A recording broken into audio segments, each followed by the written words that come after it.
Kung live kita mabadungog sa RMNDXDR o IFM, makita kita sa City Information Office TV coverage, no? Na Gininonoy Estrella sa Nambayan sa Dapitan o ingon man sa atong website www.rmndipolog.weebly.com. Live kita o ingon man kauban nato dinhi si Mr. Silbert Duliano sa ato ang IT sa atong website na mo maintain diri. Dayon sa ato ang radio si Tax Ilongba, Assistant Technical Director, o ingon man dito sa estasyon sa si Danny Luod, sa ngalan ni Mr. Richard Villaronte, kini si Ebet Pamintitobong, inyong regular anchor and host sa kapihan sa Dipolog Original.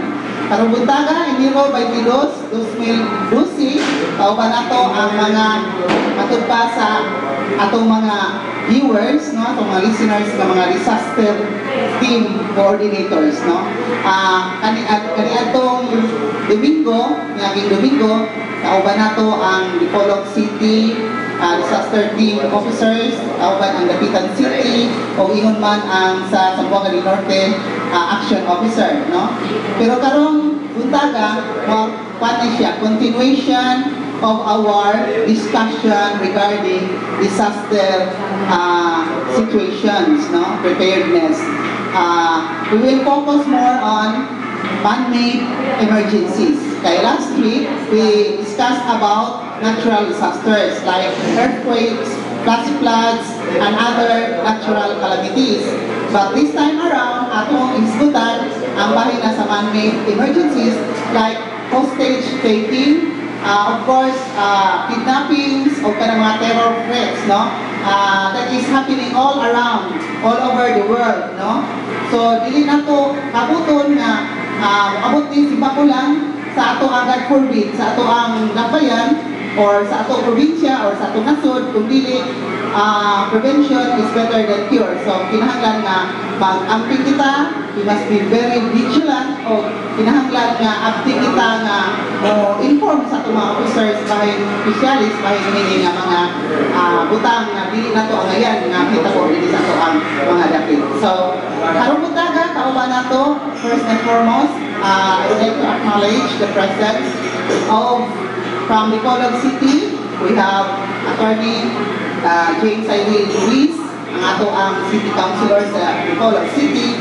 He is also the Executive Director of DPADET, and of course, he's in charge of the Disaster Preparedness Program in Dipolog City under the leadership of Mayor Evelyn Uy and Vice Mayor Senen Angeles. So good morning, Attorney, and welcome back to Kapihan sa Dipolog. Good morning, Beth, o good morning sa atong suki. Kami na, hinahan tayo sa programa na. Ako, nakalagay ko ulit kay matulungan yung mga pagkakas no? Dahil atong naman last Sunday, di man sabi, o atong isutan ang natural calamities karon sama sa Panginoon, atong i-focus na atong atensyon nato sa man-made emergency. So galing po, no? Ginalaki na ito dali no?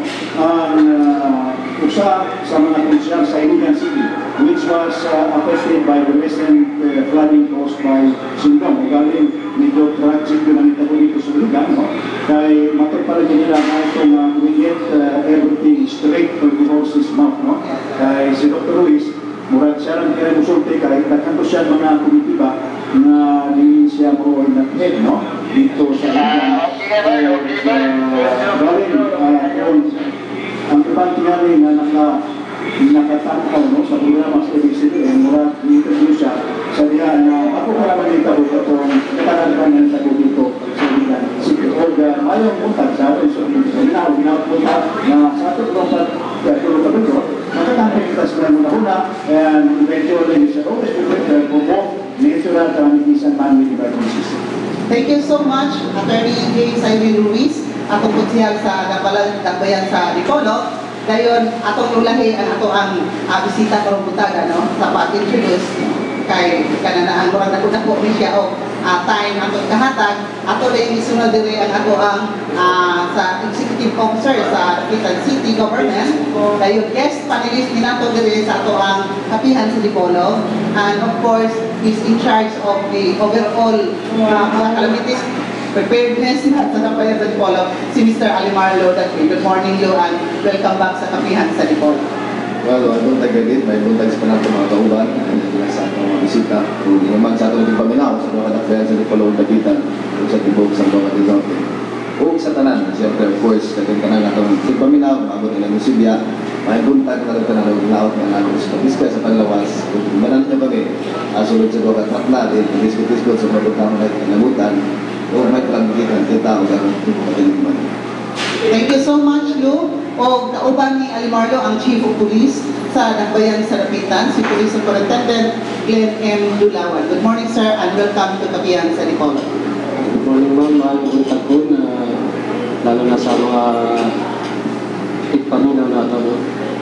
Ako ang presently Chief of Police of Dapitan City, and I was elated na pag-invite ni Sir Lumarlo tayo kiniusap isa ka programa ko pag-isimita ng crisis management, lalo na sa mga man-made incidents, kasi at least na ako I was lucky to be trained in crisis management twice. Ito ang isa sa programa ko sa mga. Thank you so much.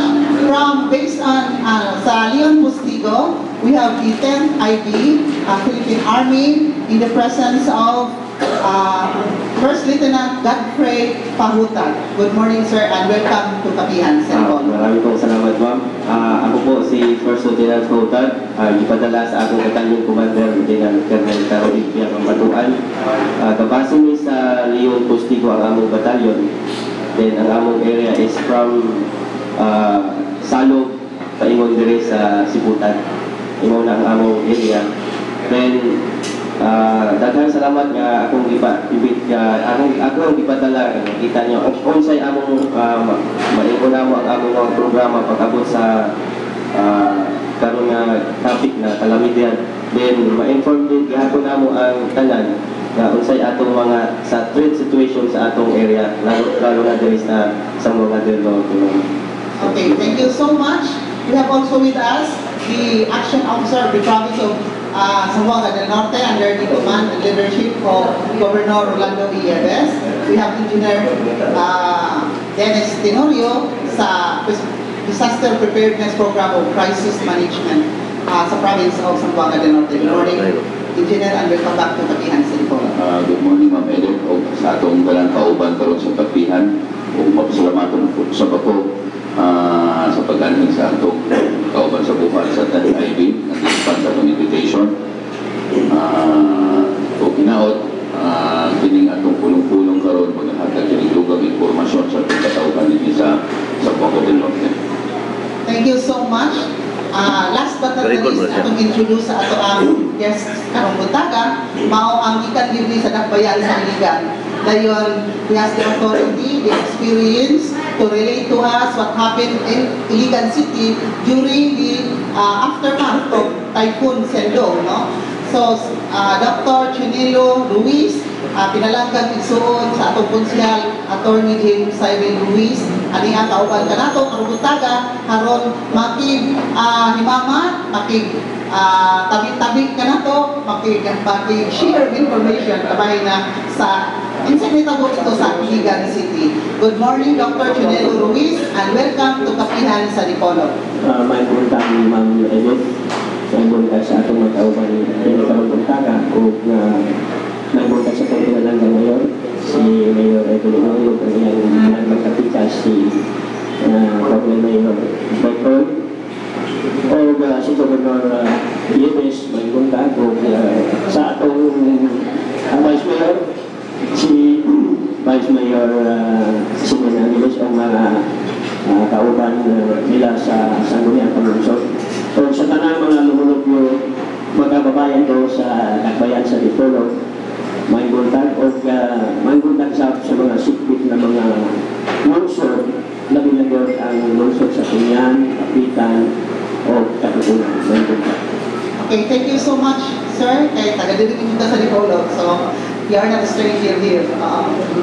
Okay, yes. And coming pa atong Chief of Police sa Dakbayan sa Dipolog o atong City Information Officer na si Mr. Roberto Pilisoy. Pero sa dili pa kita mo ato sa unahan, ato unang patingugon ang ato ang si Paul James Hukolan alang sa ato ang mga panginabuhi. Paul, go ahead. Okay, salamat din. Kapag sa Dipolog na yung nagkakaroon sa may Campers Fried Chicken, dito sa nagkakaroon sa Canto Rio Farm, limutan sa may Dayawan Bridge, barangay Malalang Polanco sa Buang Gatinuting, modalit sa mainit ng kapi tinapay, alas sa Tanaman Biyahe, padong sa Silong Sulserios Minas sa Buang Gatinuting, mula sa Buang Gatinuting, ang Canto Rio Farm, namaligas sa kini sa mga siblings, sa naglalay mga tanong, halaman o sa fruit trees, ang ipanagyan kini sa Luna Cabigon. Ang Danville Nazario Fruit Nursery and Coco Products, ang sa inyong nagkakaroon sa inyong mga farm, sa mga siblings, sa kahoy, sa mga fruit trees. At wala niyo ay Danville Nazario Fruit and Nurseries and Coco Products, kini namaligas ng mga pilido sa kahoy, alang sa luwang kasayuran, at wala lamang ang Danville Nazario Fruit Nursery and Coco sa may lingasat Polanco sa Buang Gatinuting, kagi pinagyahan ni Mr. Danilo D. Cesario. Kan Honorable Kim Ong, Chairman sa Commission on Labor, Employment, Skills Development and Public Service, thank you sir, and also Chairman sa Tourism, Trade, Commerce and Industry, City Councilor sa Dakbayan sa Dipolog. Wilson and Critical Chicken and Hardwire, alas na yung natin na doon sa yung pagkakalitas ng mga manok, mga kababoy, upan pa mga yung panipalito sila sa yung mga regional o orders, alas na yung mga orders sa Wilson. At tuwa ang Wilson and Critical Chicken and Hardwire, pinagayati ni Mr. Will Ferraren, ang nalimutan sa may bypass road, sa Telephone City, matawag sa telephone number 212-8370. O ang Janus Marketing, alas na problema sa mga differences ng mga sakyanan. At tuwa ang Janus Marketing, bigay sa ng classes sa mga spare parts ng mga sakyanan, kasama sa Isuzu, Nissan, Suzuki, Toyota, Kia, Mazda, Mitsubishi o Hyundai, sa lamang o makatarangan ng presyo. Kinigipagyan ni Janus Marketing, pinagyan ni CBC President, Honorable Janus Yu, inutan sa Quezon Avenue, Dipolog City. Pahinti Lumber and Furniture Services, kasaligan sa kauban sa Kalabuan, alam sa inyong pinunod sa mga kahoy, pilidos, alam sa inyong panimalayo ka sa inyong furnitures, at tuwa ang Pahinti Lumber and Furniture Services, kalimutan sa may tapat sa GSIS building, kalimutan sa may Minao, Dipolog City, pinagyan ni Mr. Francis Noroy Pahinti. Ang FNR Marketing Wholesale and Retailer sa mga barato o tindahan, kung maabi-abihon sa tanan. May ganyan sila mga school supplies, nabigla ang mga typewriters, computer, accessories, easy bags, mga schools, office, sports supplies. Exclusive dealers of sila, ang marketing sa mga Canon na photocopies and cameras, video cams, Canon scanners, printers, ink, of manang ang projector. FNR Marketing, balagyan kayo ni Mr. Luna Cabigon, nalimutan sa may Joron Street, at bangkod sa may main campus sa Buang Gatinuting National High School. See more CCTV cameras sa inyo ang kasiguruan, sa inyo ang pagsimalay sa inyo mga kaptanan, ang CCTV cameras, 25,000 pesos available sa FNR Marketing. Pasalamat kami sa itong kang Mr. Carlito Tumania, the Provincial Environment and Natural Resources Officer sa Department of Environment and Natural Resources sa Isabel Dipolog City. Salamat sir. Iman ka, Attorney Junal Junior Napiket, City Councilor 3rd Assistant Coordinator sa Muliang Paglusod sa Dakbayan sa Dipolog. Attorney Chris Palpagan Jr., City Councilor sa Muliang Paglusod sa Dakbayan sa Dapitan. Attorney Jim Siler Ruiz sa Dakbayan sa Dipolog, City Councilor. Salamat sir sa mga pagkigauban o yung pag-sponsor ng programa Kabihan sa Dipolog. Kan Mrs. Milagros Agustin de West California Avenue, Chicago, Illinois, USA, o kan Mr. Roger Walter King and Mr. Mrs. Jennifer Agustin King sa Oma County, Tyrone, Northern Ireland. Salamat sa inyo ang pag-sponsors alam na sa ito ang pagpalayon sa Kabihan sa Dipolog. Iman tuman kang Lady Areta pakikitumok sa Tingnan Khalid Military City Hospital sa Far Al-Matin, Kingdom, Saudi Arabia. Salamat sa inyong ikupan sa Kabihan sa Dipolog. Thank you so much, Paul James. Dahil ato ipahibalo na rin ang hiabot na usap ang ato ang laing na bisita. First time, but definitely this will not be the last time, sir. Ang ato ang Chief of Police sa Dakbayan sa Dipolog, si Police Superintendent Joven R. Pagcon. Good morning, sir, and welcome to Kabihan sa Dipolog. Good morning. Magandang umaga po at taos puso ko pong pagpasalamat sa invitation ninyo sa pagbigay po ng aking plano at programa dito po sa City of Dipolog. Thank you so much, sir. And then we would like to inform our listeners na live kita sa radyo, IFM o sa DXDRAM. Live kita sa ato ang website www.rmndipolog.weebly.com alang sa inyong mga pangutana o covered usab kita sa City Information Office. Pinaagi sa ila ang video sa Dakbayan sa Dapitan ani akawan nato si Nonoy Estrella. O sa atong panel, akong i-acknowledge si Consihal Ruben Ligorio, ang ato ang mainstay dito sa atong kapihan sa Dipolog. Good morning, Consihal. Good morning din. Good morning sa atong bisita na ang siguro, kumpanyero Luis, muna pinagalit sa pagsauna, ang wala sa ito pag-system of packing para ilagat ako. So welcome, kung kadiri ka, sa atong mga bisita, welcome sa atong Sunday edition na Pihan sa Dipolog. Ako kasama ko i-greet na ito ng atong mga listeners, mga viewers sa outside Philippines. Good morning world. Sa Chicago, sila Robin Bayama. Sa Hong Kong, ang tumatigal si Helen Beautiful Valley. Kung sa iyang mga kauban niya, sa iyang mga kauban na ito mga translation. Then nakapun sa dire sa Davao, pero akong ikagaw si Boy Ligorio. Patungkol sa ito, ako pa na edit. Ako sa i-grade pa rin, no? Ako sa hindi pa support niya itong magsubo sa pagkutaliban sa Rayman Gota sa alis pa sinisisisip ng mga facilities sa Phoenix. Mahal Mr. Archibald Martinez ang ito sa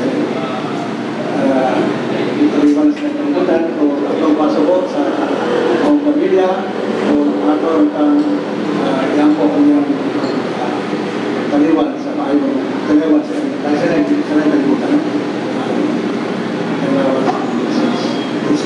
sa Martinez o pinagalit kung mga nag-greeting pag-English o pagbutan ato ang nag-greeting napay-nakot. Okay, salamat kay Consihal. With your indulgence and permission. Ako yung acknowledge din ang laki na itong bisita. Sir, will you please dire lang ang seat. Okay. Atong bisita namin,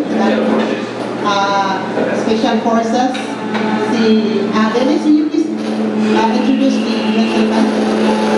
Dennis? Okay, no? Aniyausap ko na ito, no? I-respond ka itong invitation ang 49th Special Forces 42nd Special Forces nga nakabase sa atong sa Tagilo, no? Hindi sila doon ang apply capability na mag-respond sa mga disaster rescue activities nga sa speedboats o mga ubang seacrafts na ready to respond sa atong mga call. Okay, while nasulat sila sa ilaang mga pangalan kay they just arrived, no? Pero ato lang ako silang patingogon and then they will just introduce themselves, no? The first gentleman, there is a left side. Will you please introduce yourself, sir? Good morning, everybody. I'm PFC Sakal. I'm the Senior Sergeant of the 42nd SF. Okay, thank you so much. The other gentleman with you, will you please introduce yourself, sir? To everybody. Magandang araw sa ating lahat. I'm Technical Sergeant Angela, that is designated as Team Sergeant ng 42nd Infantry. Okay, so much.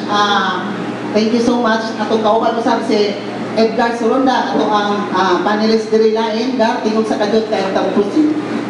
Again, very salamat din. Good morning sa ating mga bisita ng Katagan. Luis Trancoban sa ating mga nakabihan sa Dipolog. Live din na sa Sunburst Fried Chicken sa ground floor ng Kabilan sa Dipolog. Kapatid sa Diwata ng Sugan sa RMN Tatak RMN Dipolog o www.rmn.weebly.com sa ating live stream.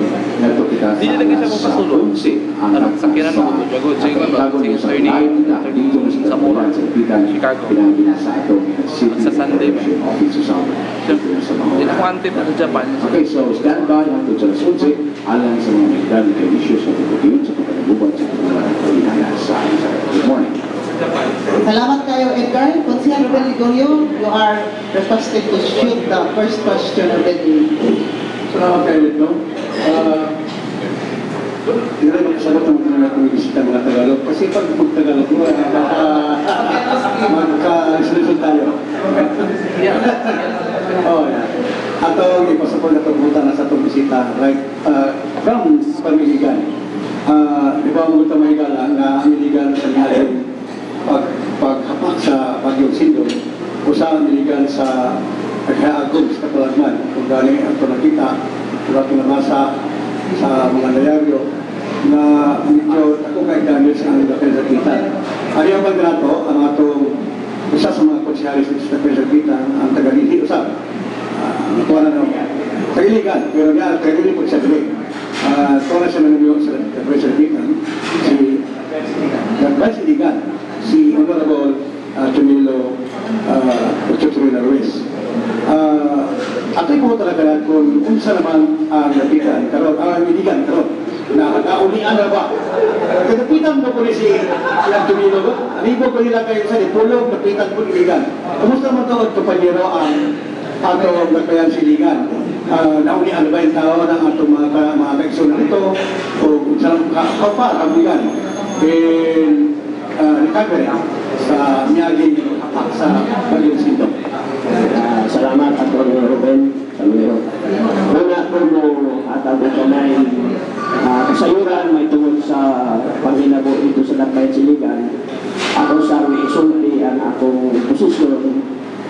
Adunay na kong kalambigitan sa mga pag-atiman sa mga biktima o survivors sa maong kalamidad. Ako ang chairman sa upat kadakong komitiba sa Sangguniang Kaungsod.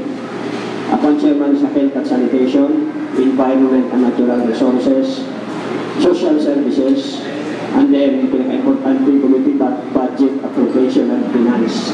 Mura ka tingari o last term ni Morono? Last term. Mura o kini magkaroon mura para rin pang vice mayor. Gusto lang mag-uot. Dahil ko na po itulog at akong executive functions nga i-delegate sa ako.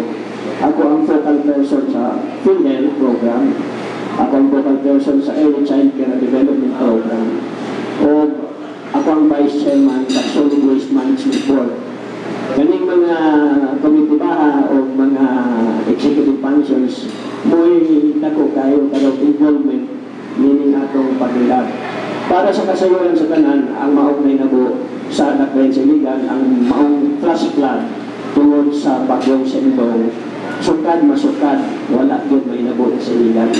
Karoon lang na hinabo, o muna nga ang uban nakalitan, labi na gitod-lablin sa suba, kaya wa sila magtuo na kaning susaman ini kalamidad may nabo sa Siligan. Anyway, as of today, as of the other day, kaya nag-meeting man ng health cluster, ang missing, ang recovered about 666, na pa yung mga unidentified na 100 plus, and then the NBI is busy tagging them, may dugay man ay impact mga more than 1 hour man, ay tanaw man o sa may kinainan o itong medyo na naging sa advanced state of decomposition kuha DNA kaya anong yung basing ma-identify natin sila sa mga kapamilya. Ngayon ang among kanang ang missing pa napa sa mga 500 plus, most probably kanang missing murag wala na dito kay more than a month naman sukat sa paghinabo atong December 17 actually, pero 16 pa, taas na ang tubig sa suba.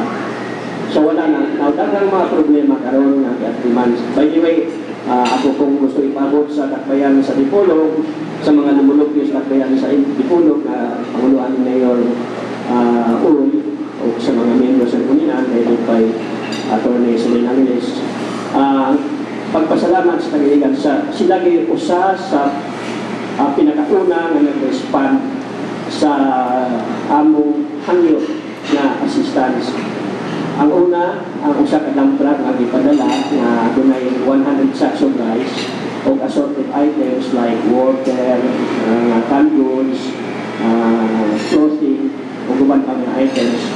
Then second, which was sent about a week ago, doon na po ilaing sa truckload gihapon, assorted items, may bugas, mga gihapon, noodles, clothing, o magpasalamat din tayo kagailigan sa ipakitang simpatiya sa sister city sa Tagbayan sa Iligan na Mount Antipolo.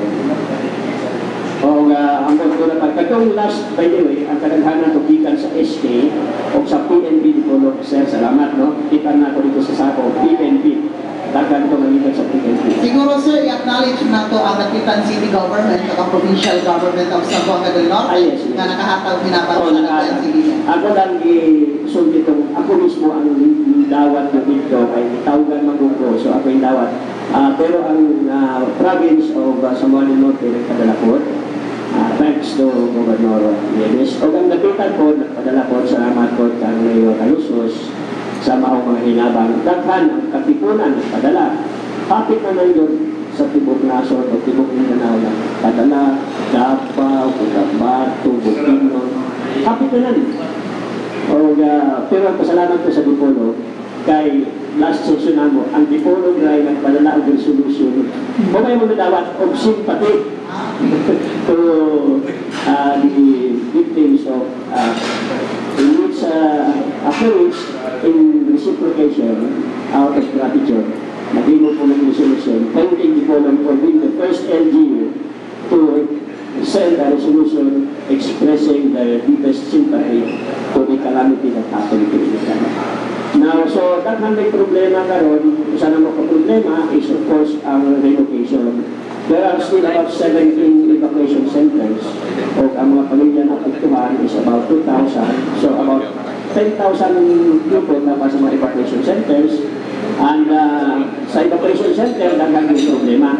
By the way, ang inundan yung ini, dili tayo maninig kadako ang kadaon kung dili tungod sa dagong truso na maugil impact sa mga balay. Ang mga truso na hindi magakusog na katao, dako kayo, dili man uprooted trees. Hindi galing cut trees yun kaya pinalitan naman ang mga marks kung pinsay tagiya.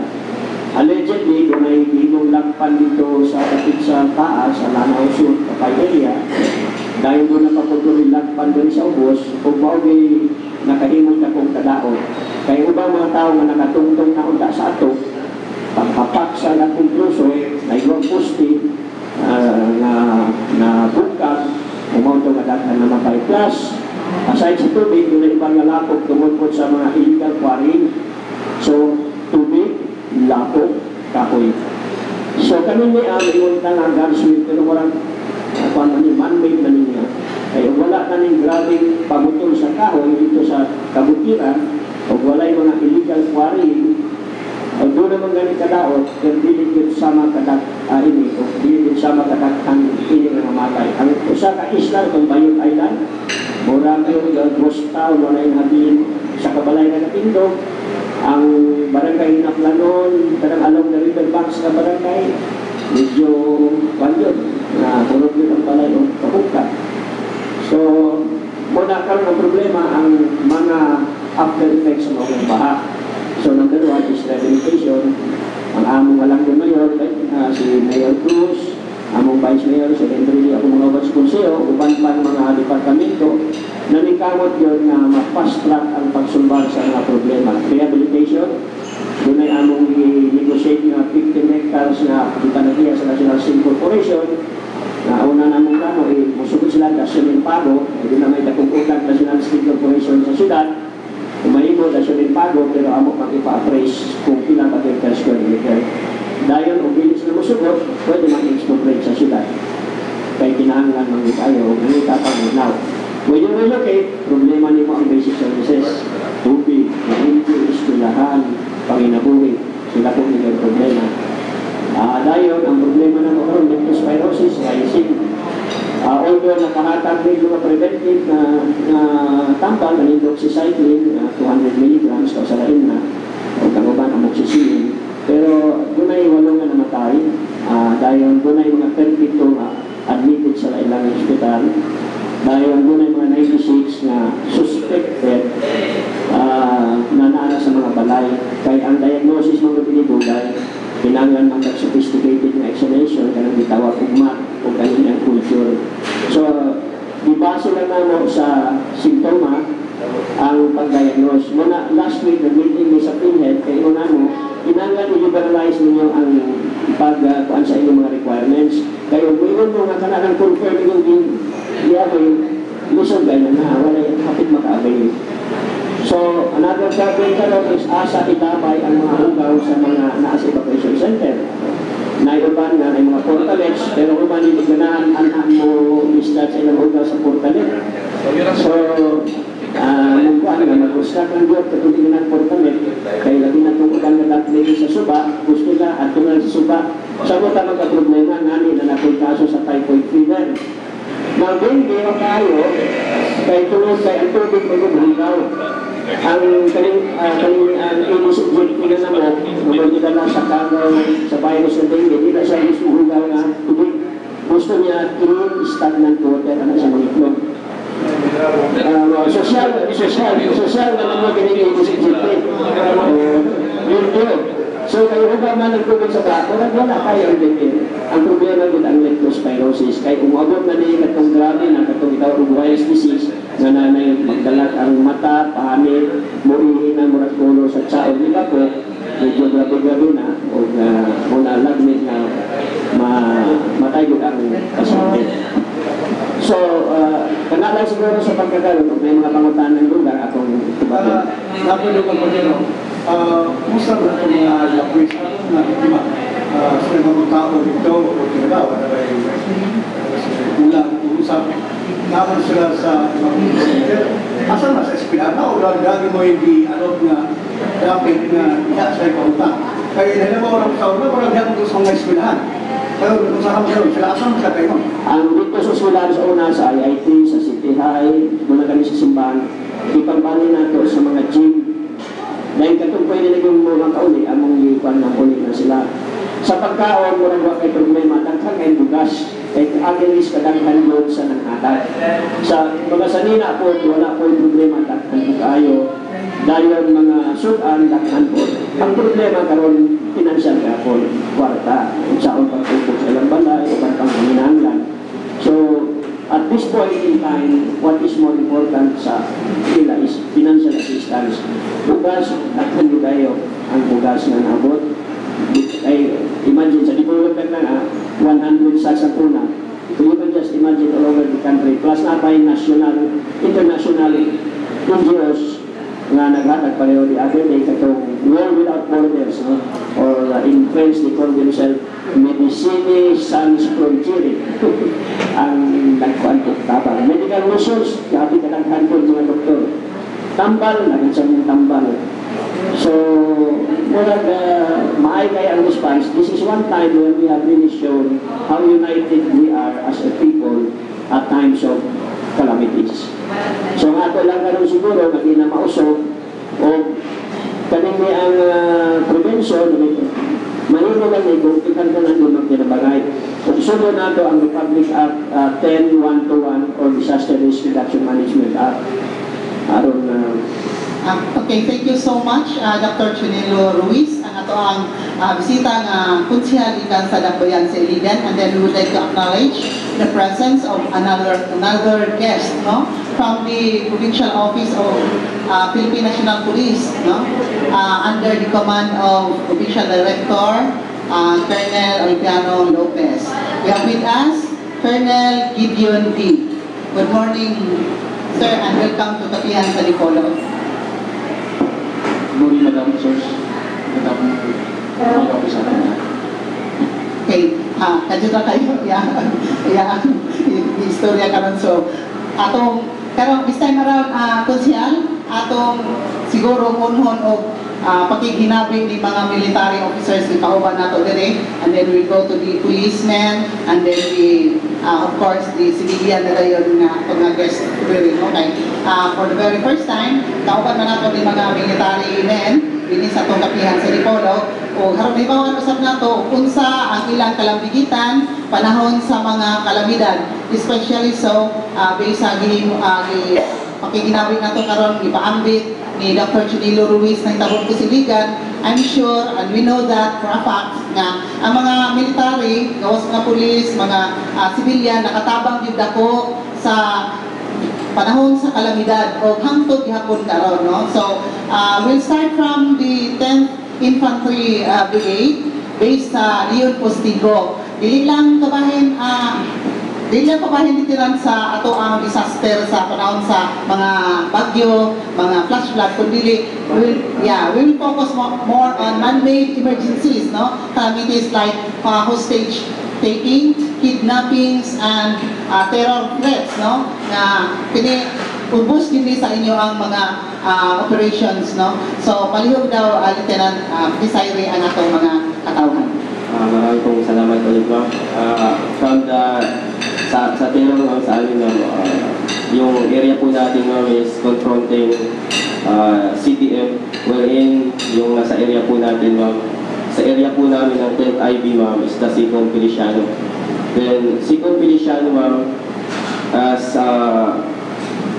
boundary, nag-operate, ma'am, sa boundary natin, ma'am, ng Zamboanga del Norte, Zamboanga del Sur, and Zamboanga Sibugay. Specifically in the municipality of Shayan, Budod, Sindangan, kasama na po yung Sakalawit, Titay, then the rest of Zamboanga del Sur and Zamboanga del Norte municipality na katabi ng mga area na yun, ma'am. Then sa area po natin, ma'am, wala tayong cited na mga violent incidents dito sa area natin for the last year. Then sa ginagawa namin ma'am sa area natin, in coordination with the PNP sa area, nagawa po natin itaboy sa Zamboanga del Norte yung mga communist terrorist movement. Malalaman natin, ma'am, sa nakita nating mga incident na nangyari sa kabila sa Zamboanga del Sur, specifically in Bayog and Diplaan, na narinig natin na malapit sa amin, pero nasa kabila siya, nasa Zamboanga del Sur, wala sa atin. Nag-ooperate kami sa mga hinterlands, so yun yung kagandahan na itaboy natin yung CTF na wala sa atin. Doon sila nakakandak ng mga violent incidents na kagaya po nung nangyari sa Diplaan. Yung narinig natin na may sinulog sila na isang sasakyan ng isang company. Then pangalawa, yung nangyari rin sa isang barangay na pinasok yung barangay ng communist terrorist, may pinatay sila doon. Sa area natin is negative na mga violent incidents. Pangalawa po, ma'am, itong isama ko na rin po, ma'am, yung plano natin, ma'am, sa natural calamities na hindi natin talaga maiwasan, ma'am. Before the start ng pagkaupo po ng aming bagong battalion commander, Lieutenant Colonel Harold Piang Ampatuan, nagplano na po kami, ma'am, about disaster preparedness, yung tinatawag natin ng MDRRMC, because yung AFP is part ng organization kung sino yung unang tatawagan ng local government unit na tutulong sa kanila. Kagaya po sa amin, kasama namin yung Special Forces. Last May, we conducted trainings. Kasama namin yung Special Forces, ma'am, sa specifically in the municipality of Sindangan. We're in 52 barangays. They have 10 barangay tanods, and we trained the barangay tanods, almost 520 barangay tanods, as disaster relief DRRO rescuers. Kagaya po ng floods, yung mga ginawa po namin is rescue operation, flood, checkpoint, maiwasan natin yung terrorism in coordination with the PNP. Then fire, paano tayo magpatay ng apoy. Then isa pa is yung mga collapsed buildings. Yan na ini-expect namin, ma'am, na mangyayari. So yan po yung plano po namin, ma'am, is naging model po namin yung Sindangan, then i-follow namin na future na gagawin po namin is yung sa area naman na susunod na malapit na madali namin na ma-train. Then, susunod-sunod din po yan. Actually, ma'am, we have, under the Joint Peace and Security Coordinating Center, ma'am, JPECC with the PNP, we have kami po magkakasama yan, ma'am, pagdating sa mga mangyayari, ma'am, na man-made calamities, na kaya po ng kidnappings. Kami po yung magkakasama po yan, ma'am. Ngayon, ma'am, is may ongoing kami, ma'am, na plans kung paano po natin ma-resolve. Of course, in coordination with the LGU, kasi yung kailangan namin, ma'am, is yung support natin, LGU, PNP, and AFP. Yan po yung tatlong magkasama under the Joint Peace and Security Coordinating Center na kami po, ma'am, is mandated kami, ma'am, na magkaroon kami ng Joint JPECC Center, ma'am. So, yun po. Okay, thank you so much, Lieutenant Pahotat. Follow-up from Consielo Gregorio. Narito sa news na tuloy yung napatay daw ang new Coast Army Commander na si Enrico Ortolan sa Siayan. Kasama yan sa UCC. Meron po kami, ma'am, na nabalitaan po namin yan. Actually, ma'am, pumunta po yung tao, ang trupa namin, ma'am. Kasi actually, ma'am, ang matunog na pangalan niya, ma'am, is Commander Kulapo. Siya, ma'am, actually, ma'am, si Commander Kulapo is rebel attorney and surrendered to the NIB. Kaya nga po, ma'am, pumunta kami ngayon kasi malapit sa amin din po yung tao na yan. Ngayon po, ma'am, is under investigation po ng PNP Siayan kung ano ba talaga yung motive na nangyari nun, ma'am. So, sa ngayon po, ma'am, as of ngayon, ma'am, wala po akong masyado nasa custody po namin sa PNP. Under investigation. Okay, we have additional information from Engineer Dennis Tenorio, our Provincial Action Officer of PDRRNC. Actually, with additional info regarding sa question ni Consielo Gregorio, regarding Commander Kulapo. Actually, si Kulapo, nagbalik, gobyerno na siya, and then ako, partner ko sa katong JPAC, last year, recipient na siya sa Social Integration Program, in which katong mga, di naman ako, ang tawag na, di naman RR, di naman rebel attorneys, but former rebels. Under SIP, kanas na ni Kulapo, o katong upang return surrenderies from NIB o mga military, process na and they receive an amount from OPAP, about 50,000 each individual for their livelihood. Either they will focus sa ang ilang livelihood in farming, fishing, or other small business. Okay, thank you so much, Engineer Dennis Tenorio. We will go to the Special Forces na first time, kawan na to siguro ang naminaw na to karon o kanang tanaw na to sa atong website, live man kita sa internet, siguro matingala sila ano na po Special Forces, no? Unsa po'y trabaho sa Special Forces during calamities, man-made or natural. Yes sir, Technical Sergeant Primo Ancheta, please. Okay na. Good morning, ma'am, sir. Sa amin naman sa Special Forces, ma'am, actually, ma'am, nagkakandak din kami po ng training ng disaster.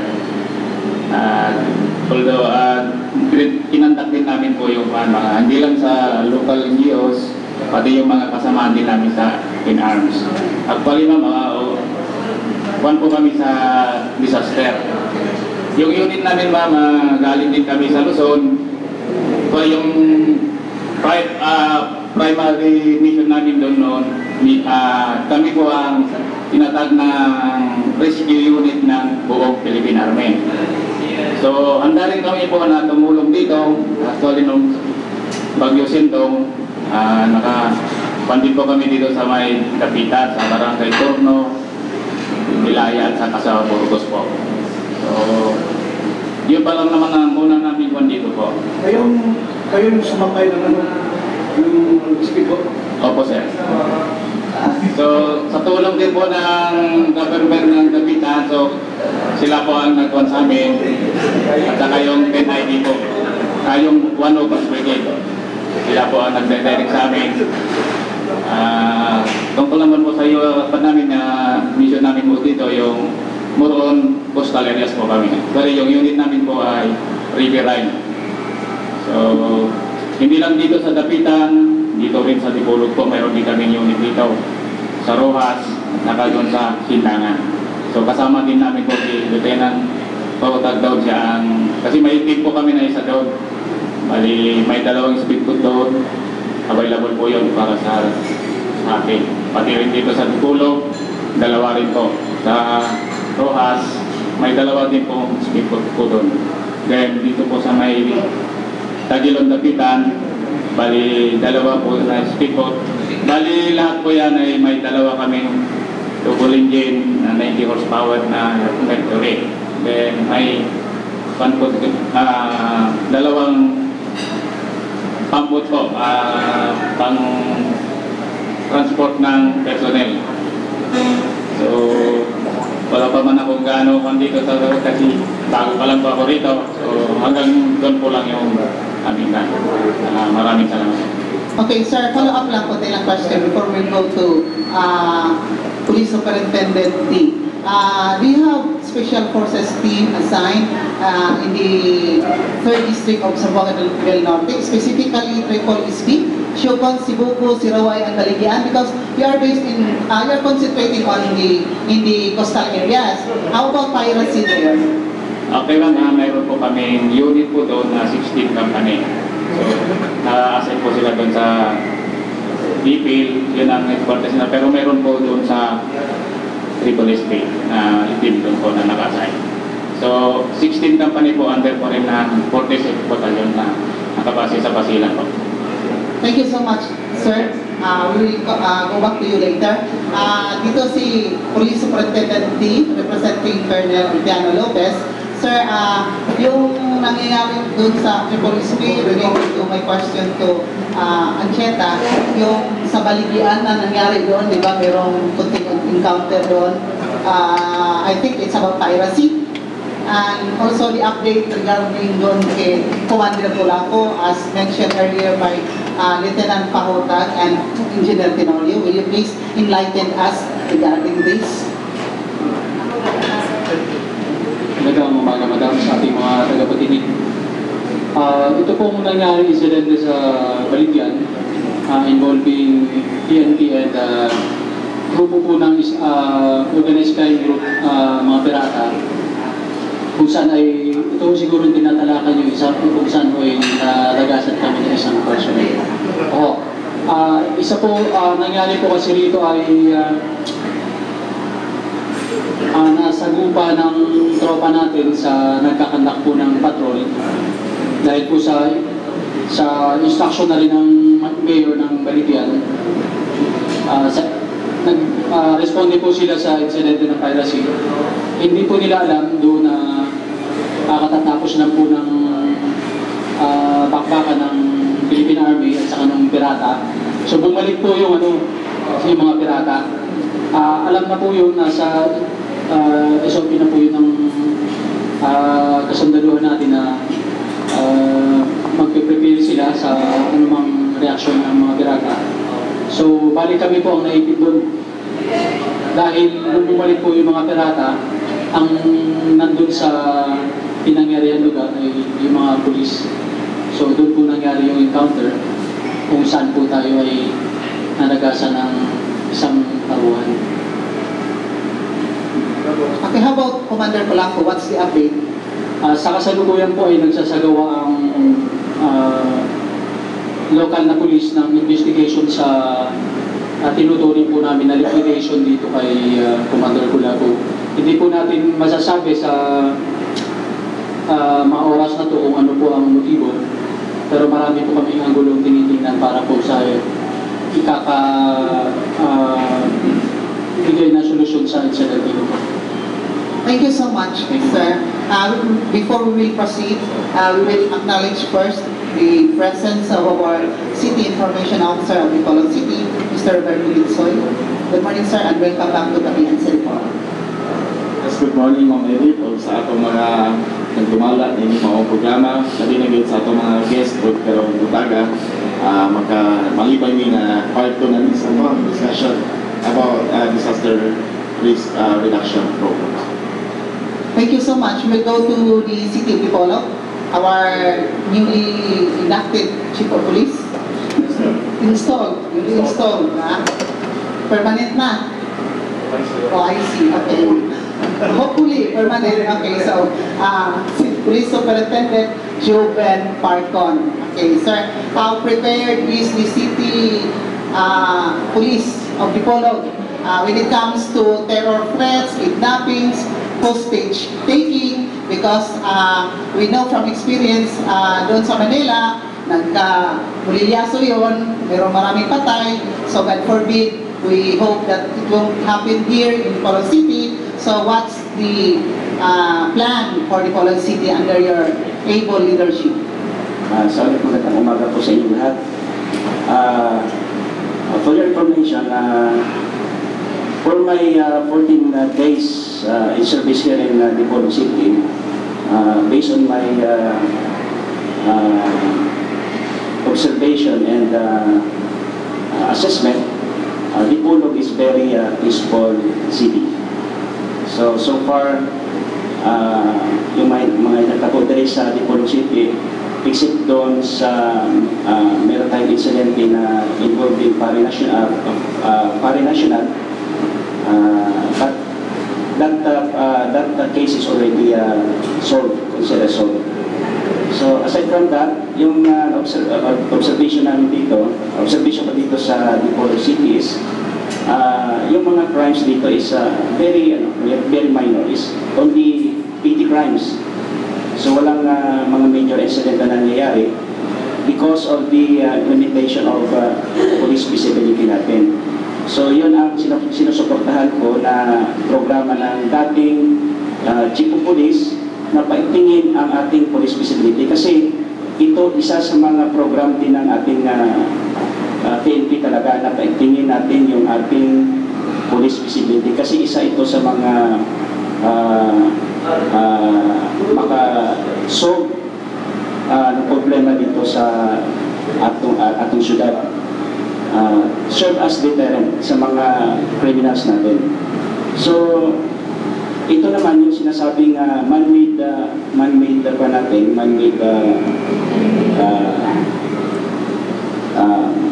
emergencies is like kidnapping, terrorism act, at saka yung bank raid, or that is considered already a terrorism act as so yung we are planning, and then sinabit na po namin yung requirements namin to activate this SWAT team, kasi importante yan. So yung SWAT team natin, aside from SWAT team, meron rin tayong inactivate natin yung negotiation team.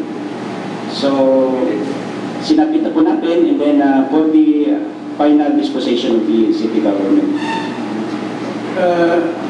Naalata ko yung sikipit ng Tagalog mo.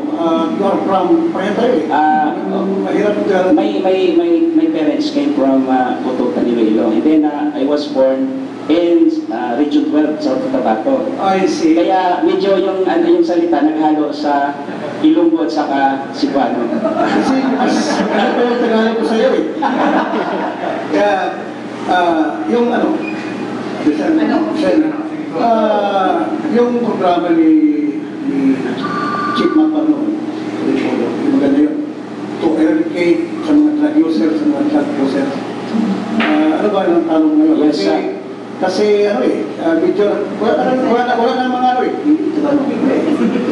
yun na ang makakataon na mga pag-usap ng dialog. Siguro masasabi ko siguro bless yung Dipolog City dahil yan ang pinaka-specialize ko sa drug. Kasi before I came here, ang assignment ko is Anti-Illegal Drug Special Operation Task Force sa Krabi. So for almost 13 years in service, input po ako sa trabaho ng droga. So ito nga yung tinututukan ko ngayon, yung campaign ng illegal drugs. Alam mo, yung drug na medical siya, Ruiz, yung Dipolog Drugs Free City.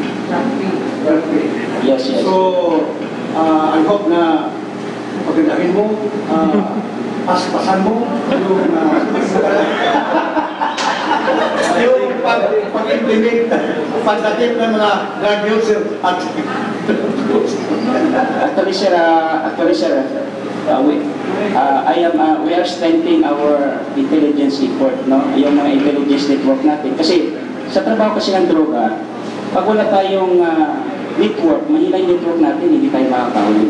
So, ang pinaka-importante dito, maganda yung networking natin, maganda yung cooperation ng community natin, and then maganda yung alpha natin. Ingatan natin yung alpha natin, sila kasi nagbibigay ng magandang trabaho.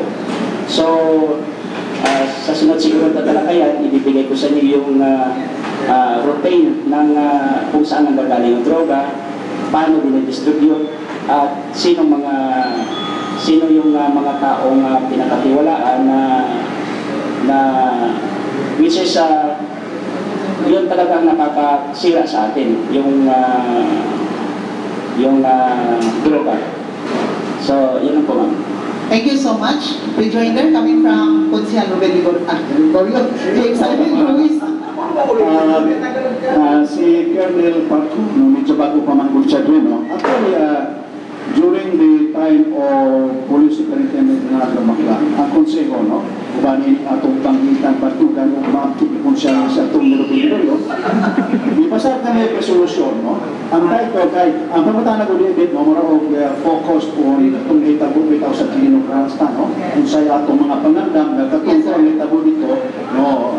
Posible nga yung hitabo rin. Hitabo magaling andam ito, no?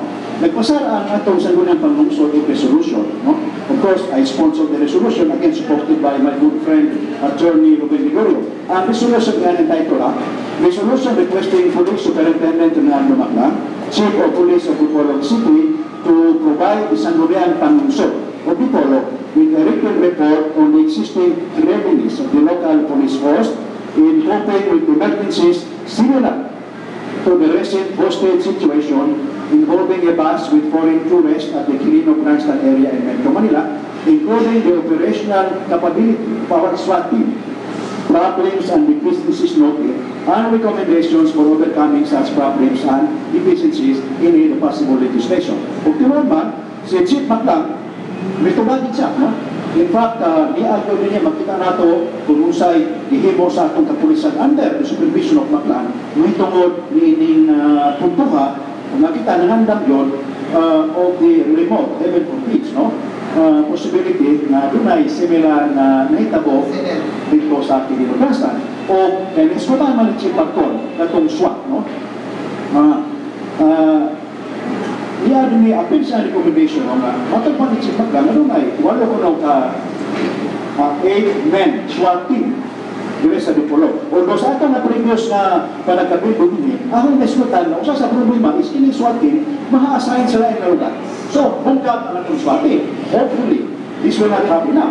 Kung ani ang galing din ibutan yun ni Chief Maclang kung unsay kinahanglan sa atong SWAT team, no? Ako lang iskutan nga din ang pipila. Right? Yung mga Kevlar, no? Kevlar base, no? Although we have Kevlar base, I think we have 16, no? Nasa police ron. Ibutan rin night vision goggles. Wakit tayo night vision goggles. Iba ko palayo ang hostage situation o kidnapping situation. Ngayon ito sa panahon sa ngayon.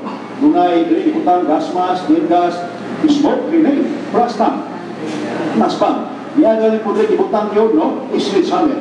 Kaya ngayon ito matong dito sa Kilino galing, ay nalalang ibukbuk itong bitana, no? Pero kung nakas lang gamit ng plastam, no? Yata na no? Ang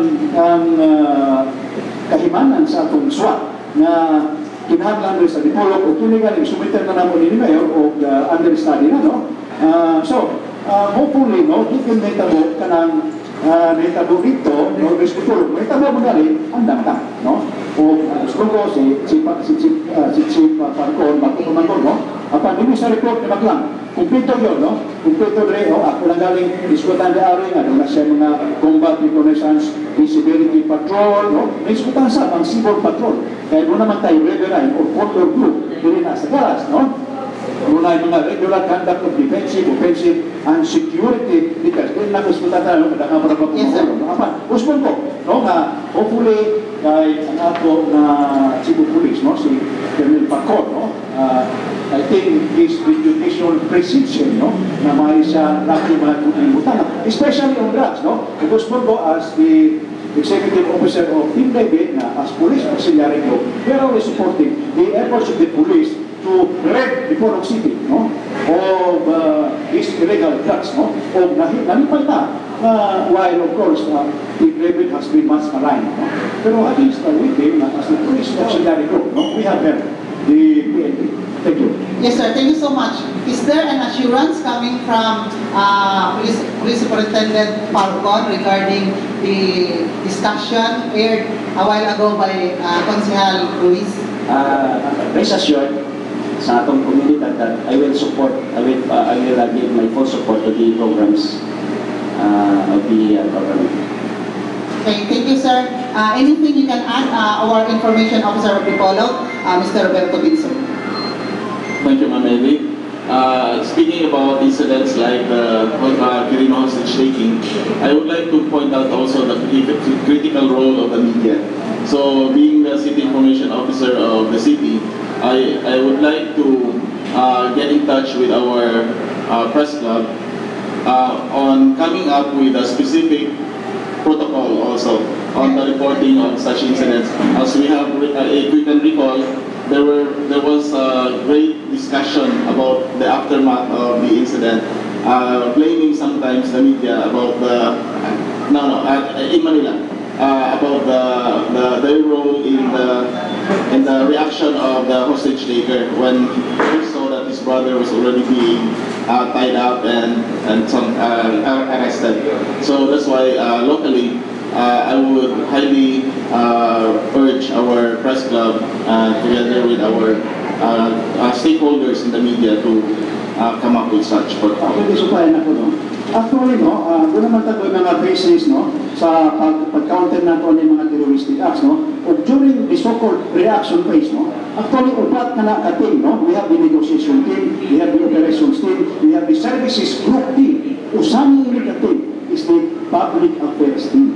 And ang public affairs team, no, in case if there is a crisis which will happen, the public affairs team is responsible with dealing with the media. Katong sa kinilogras na napagpak sila ito, because the public affairs team is supposed to use the word control, no, to see to it that the actuations or the acts of the media will not jeopardize the rescue efforts. Noto ilang ko lang, wala sila ang ilang public affairs team, which is an integral part of the crisis groups, wala po function. So, hopefully, kaya may laki man ato ang city information officer, no? In coordination, of course, with our crisis management committee, may function din mo in case of crisis. Thank you so much. Attorney James Irene Ruiz will now go to Lapitan City. Police Superintendent Glenn Lulawan, how prepared is the police in Lapitan City when it comes to man-made emergencies, and additional from this executive officer of Lapitan City, Mr. Alimario Lagni. To become Vice Mayor of Lapitan City. Ikaw campaign manager. Yes, sir. Was right. Good morning ulit, no? Lalo na sa matitikas kong uploadcast, direct uploadcast ko sila. Vice Mayor ng Lapitan na nag-invite sa akin in the future pala. Clarify lang ko lang konti before going to yung sa preparation namin sa Lapitan, i-clarify ko lang kasi sa question ni Sir, sa SWAT, I remember na atay 4 teams, 2 teams sa Lapitan, 2 teams sa Dipolog. Ang nangyari, totoo yung pagka-training sa yung ginastuhan ng local government ng Lapitan ng Dipolog. Mariassign na ba? Wala yung mariassign. Sayang dapat, sayang yung effort, sayang yung pundo. Tapos ngayon, maghanap naman ulit tayo. Iba ang nagikinabang. Oo, isag-asa. Ngayon, sa hindi masyadong na-mention kasi sa Convert 3, malaking pasalamat natin sa kanila. Parang na-acknowledge yung tulong nila. Masyadong malaki yung effect ng presence nila dito sa atin sa municipal waters pati sa ISIS. Nabawasan ng gusto yung sa criminality, tumutulong pa rin pati sila sa illegal fishing na. So sa Lapitan, I already submitted critical incident management task group, composition of Lapitan PNP, which was adopted by the Panglungsod, Sangguniang Panglungsod ng Dapitan, na i-adapt nila maging property ng Dapitan, then they will make some amendments. And then yung nilagay lahat ng yung sabi ni Sir, 4 yun hostage negotiation, which is actually under the investigation intelligence, yung support, operation group, support, and public affairs. Nandun yung taga-media. Nasubmit ko na yung plans namin sa man-made, no? Pati yung plans namin sa Risk Reduction Management Council. So, sa preparation namin, we've been conversing with Sir Alomaro sa mga plans namin kasi pasalamat ako, naging conscious tayo sa, lalo na sa man-made, yung participation ng lahat ng stakeholders sa pag-ganito, no? Nagpapase kami sa plan, yung SOP ODO 2010-003 ng PNP na nagbase sa Crisis Management Manual ng Pilipinas, signed by President Estrada. Doon nagbase ang PNP sa pag-create ng bawat level ng police sa municipality, sa province, at sa region. May Critical Incident Management Task Group. And if you will observe, sa mga annual inspection namin, sinasama kayo, yung LGU, taga-media, sinasama sa simulation activities. Kasi dati-dati kami mag-practice, nandyan yung papel lang na nakalagay sa likod, mayor, nandyan sa likod, media. Ngayon, actual na person, kung sinong actual na person, siya ang mag-participate. Yun ang ginagawa namin ngayon sa simulation. So, for the Dapitan, we're trying our best for the man-made preparation sa man-made eventualities. Maraming salamat. Okay, additional information from the Executive Officer of Dapitan City, Sir Marlon Agpin. Well, dagang salamat mo kayo dito. Dapitan City shared the same predicament with Dipolog City. Yeah, in as much as we wanted to really enhance the capability of our local police in responding to crisis management, crisis incidents like what had happened in Quirino Grandstand. It is a sad predicament that after being trained, the team of SWAT was organized and trained, and later on was reassigned to other police stations. Well, of course, this usually happens. This will decrease the capability of the team. We would like to take this opportunity since the representative of the provincial director is Colonel Lee. We would like to make an earnest appeal to the leadership of Directorate of the Philippine National Police. We need to consider this matter as a serious concern, especially on the creation of the SWAT to address crisis incidents like what took place in Quirino Grandstand. Well, for Dapitan City, we already had the plan submitted to us by the very competent Chief of Police, Colonel Gulawan. And in fact, it was really adopted by the Division Order Council and as well as the Sangguniang Panlungsod. And now it becomes the property of the city for proper implementation. In that plan, there were specific designations. There were people identified as well as their contact numbers for ready access in cases of emergencies. So the good thing is this time, because of the learnings that we had in the past, medyo ready na kita. Kay naatay mga tao nga mag-pinpoint na to atong matawagan directly when this incident will occur in Dapitan City. Especially so nga, Dapitan City is now known as the prime tourist destination in the region. And nasabi kita, every now and then, we are frequented by visitors, both local and foreign. Mas ready ta, mas ikinin na ito ang atong pagpangandam to address any untoward incident, hostage taking, kidnapping, and so on and so forth. Well, we acknowledge very much and naayta kong ikatabang ang presensya sa ato ang Special Forces, Armed Forces of the Philippines. Of course, we would like to commend the leadership of the AFP for considering such an effort. Nasayod ko kining ilang your presensya sa Dakbayan, sa Dapitan, and the rest of the shores in Zamboanga del Norte is a good deterrent to criminals and those individuals who would like to commit crimes against persons and properties. Ang inahang presensya even extends up to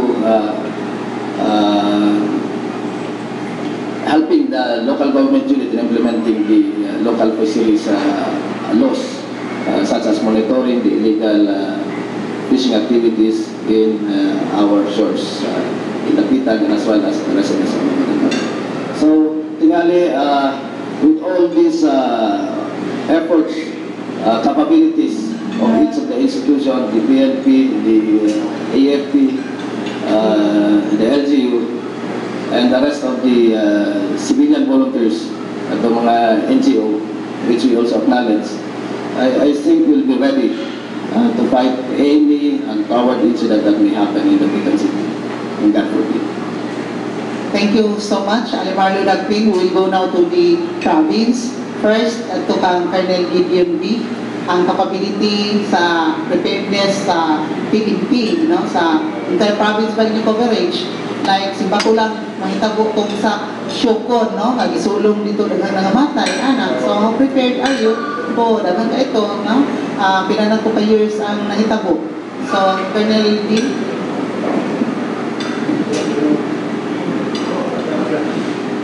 Sa preparasyon po ginagawa ng Provincial Police Office dito sa man-made at saka natural calamities. Dito po sa man-made calamities, alam naman po natin na sa dami ng gawain ng kapulisan, sa napakarami po kung isa-isayin natin yung mga sections na nagbubuo dito sa mga istasyon natin.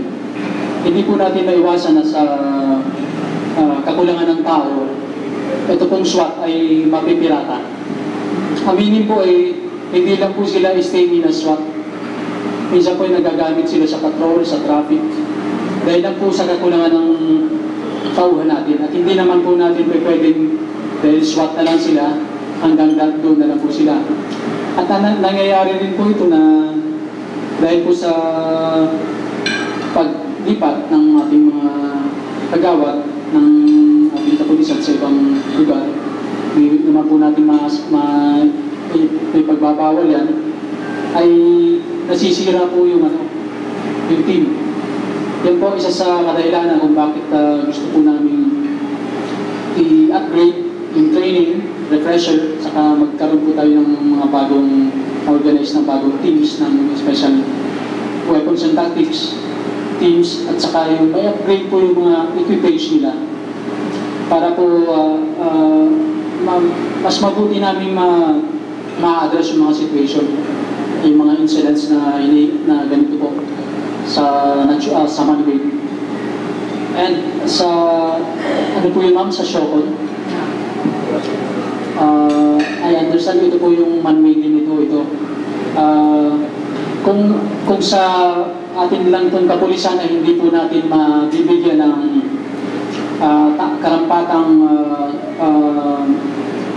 karampatang aksyon at hindi po natin totally ma-resolve ito. Kaya nga po ay nandito po yung mga tropa natin sa Philippine Army para suportahan ang local police dito po sa peace and order to ensure public safety and security.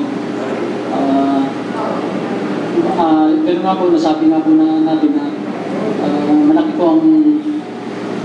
po ang trabaho na ginagampanan ng Philippine Army dito sa pagtulong sa PNP sa to ensure, hindi lang po sa security, maging sa peace and order nga po.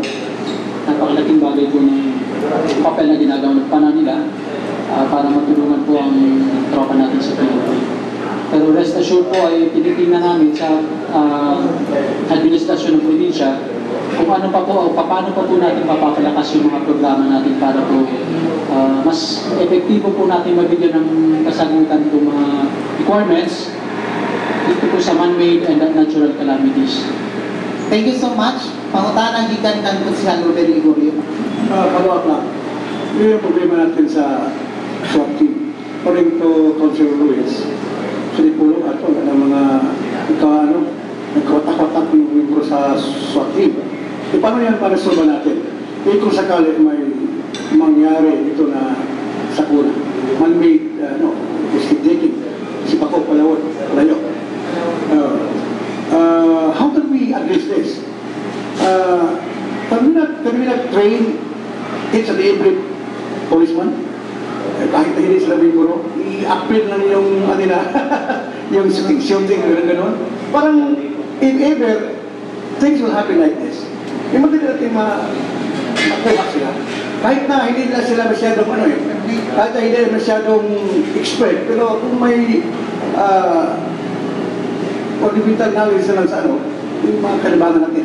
Hindi ba yan mangyari sa kung mag-train tayo sa mga local policeman dito? Sa inyo pong kaalaman ay lahat po ng pulis ay may basic training. Pero dahil po ito ay specialized course, specialized team po ito, hindi mo basta-basta natin mabibigyan ng kaukulang training lahat ng pulis. Dahil lang po sa unang-una, kakulangan nga po ng gamit. Yung bala na lang po na ginagamit sa pagsasanay para sa SWAT, sa basic lang po magagamit na po natin yan para sa training basic training ng mga pulis. Yung kapanyero Jim Sir Luis, hindi ko pinatid ang team David rin, gawin natin yung SWAT team? The activities and functions of Team David is governed by ordinance. However, it's a good thing that you brought up this question. I'm reminding the fact that in Dipolog City, we have the SCA. The SCA, we have about more than 90. The SCA, Team David is separate. And of course, the SCA is under the control and supervision of the Armed Forces of the Philippines. The reason why Mayor Uy saw it fit to organize this task precisely to prepare Dipolog City for any contingency involving terrorist elements. Our SCA are now guarding our vital installations, and they're helping the police perform not ordinary peacekeeping functions, because that is not allowed, but peacekeeping functions related to anti-terrorism. And in fact, it's a good thing that somebody mentioned about the GPSC, because it stands for Joint Peace and Security Coordinating Council. And just recently, the Philippine National Police of Dipolog and the Armed Forces of the Philippines signed a memorandum of agreement creating the Joint Peace and Security Coordinating Council. And in fact, as I mentioned in our earlier vision of this program, Dipolog City will now have an operation center. The operation center is combined, both man-made and natural calamities. And in that center, there is a piece for the GPSCC to ensure that there is coordination between the Armed Forces of the Philippines and the Philippine National Police. And in fact, ako lang mas pasalit, we now have a comprehensive an integrated disaster risk reduction and management plan. This is our Bible now, although of course we need to update this every year. And in this comprehensive and integrated disaster and Dipolog disaster risk reduction and management plan, already we combine both the man-made emergencies and the natural calamities. And once our operation center will be established, we will have all the risk map, the geohazard map, we will have everything, the warning to our people in case of man-made calamities and emergency and natural emergencies. And very soon also we will be involving our barangay people in the implementation of this comprehensive and integrated Dipolog disaster risk reduction and management plan. And of course we will be coordinating with the police to ensure that Dipolog City will always benefit not only with natural calamities but especially with man-made emergencies. Before we go to Dennis, we will take advantage of the presence of Councilor Camilo Ruiz. Maybe in illegal city, kasi illegal is mas no offense, hindi, mas maganda mas mga gulo kaysa ipulong. We may get something from Councilor Ruiz from Legal City. Yung, ano nyo, how is the composition there? Ano yung SWAT team at saka, baka we can also share, you can share it with us. So, Simon and I will be able to also formulate it during our session kung paano ninyo how did you manage to maintain the peace and order there? First, I'd like to state that I do not disagree with the previous statement. Medyo was too sa ako because of certain unique situations in illegal which is not prevailing in the Polo. Now, regarding disaster risk reduction management, preparedness of the city of Iligan, I could not comprehensively discuss about it as my friend Councilor Ruiz did because he is actually also involved in his keeping activities. Ako lain man ako, tuamang ko sa asaya ko na dimension. However, I am also in the know because I am the author of the Environment Code, where one of the reference legislation is the Disaster Risk Reduction Management Act of 2010, which is Republic Act 10121. And in that law, it is very clearly specified that on the national level, naagay Disaster Risk and Reduction Management Council. Then it trickles down to the local government units. From city, it is the City Disaster Risk Management Council. Kung municipio, it's the Municipal City Risk. And then it goes down to the barangay. Barangay Disaster Risk Reduction Management Council. In fact, this is a very important legislation towards sa kwarta. Kaya sa kwarta, ang gatong 5% calamity fund na mandatory sa annual budget. Sa una, ang may dili magamit nimo at the end of the year savings. But this time, dili nimo magamit. You can only use the 30% as the quick reaction fund. The remaining 70%, dili nimo magamit at the end of the year. Rather, it is deposited as a trust fund and it can only be used after 5 years. So medyo problema na itong local government units nila kaysa una umalig gamito ng savings. No? Anyway, ang illegal doon na po because the Iligan City Disaster Risk and Reduction Management Council has already been created. Of course, the mayor is the chair of that council. So na ako, I'm sure ang among action officer doon ay ipreparado. Pero ang man-made, I am also sure na naagihapay lang himo like hostage taking, kidnapping, kanikarong grabe kampan nga carnapping pero murag dili kawat kundi motor napping na ngayon sa problema na no. Grabe din ang kawat sa motor. I do not know how it is in Iligan. Not talking about drugs, wala mo gihapong kalamidad ng druga, no? Kanabitang pangandoy na drug-free. In fact, one of our councilors sponsored the proposed ordinance entitled Ordinance to make Iligan drug-free, which this representation objected. Kaya kung marang imposible ka na drug-free. Imulan nato nga to just an ordinance implementing or strengthening the implementation of Republic Act so and so, which is the Drug Act, the amended 9165. Kaya ganun yung drug-free katawan na na. Imposible.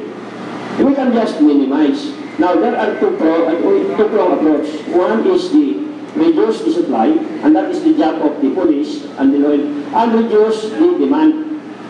So, I used to be chair of, or rather focal action officer of ICADA, or Iligan City Anti-Drug Abuse Council. Pero tungkol sa kadagan na sungkutan ang yatang sa konsyal. But I'm still a regular speaker sa medical aspect. Sige tag-lecture ko, sige tag-lecture, kadaghan man. Because the contention is, lisod kaayo ang dapat ng supply. Because these are, frankly speaking, dagan na paluyo rin, may politiko, may pulis, may military, may taga-barangay. So it's very difficult because these people will not have the compunction to kill for money. Pero nga tayo chance, reduce the market. Kaya wala mo palito, wala mo maligya.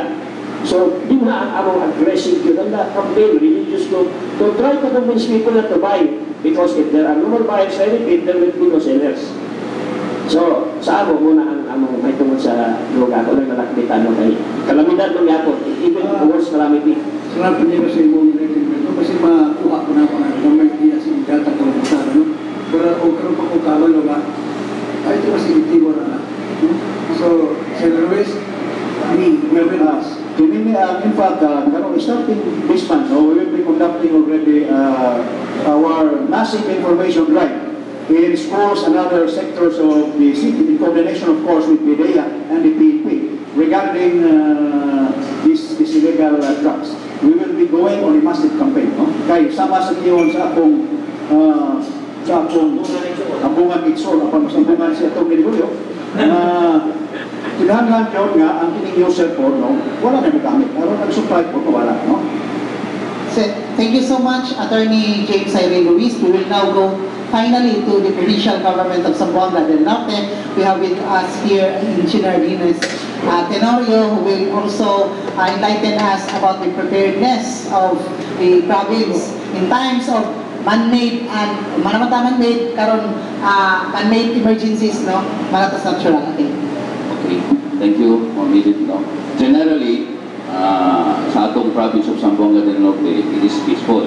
No? With the presence atong provincial PNP, we have also the 102nd and the 101st brigade. So,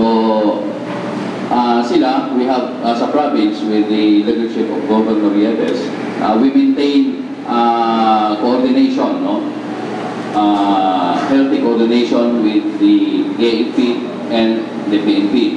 So far, mahibalaan man nato nga doon kita yung mga threat groups din sa itong probinsya like the CTM or the kanang CPPNP, we call it or we term it as CTM, Communist Terrorist Movement.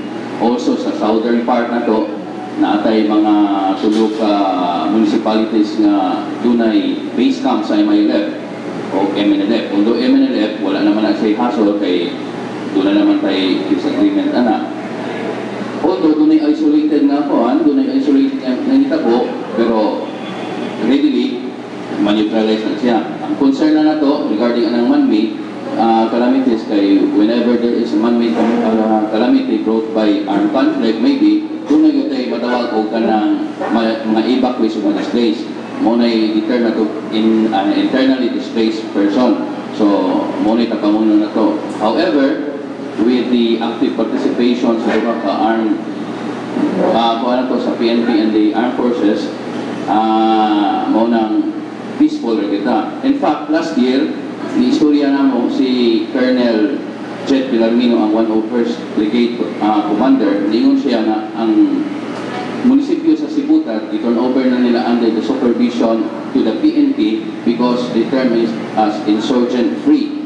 Meaning, wala na yung activity like mga pulong-pulong o sa mass base, So, hopefully this year, daghan na po nga mga munisipyo na ilang i-turn over under the supervision of the PNP as insurgent-free. So, dako ka ng salamaton kita sa achievements sa atong armed forces. Hopefully, it will be realized dili lang kay munisipyo, kundi province-wide.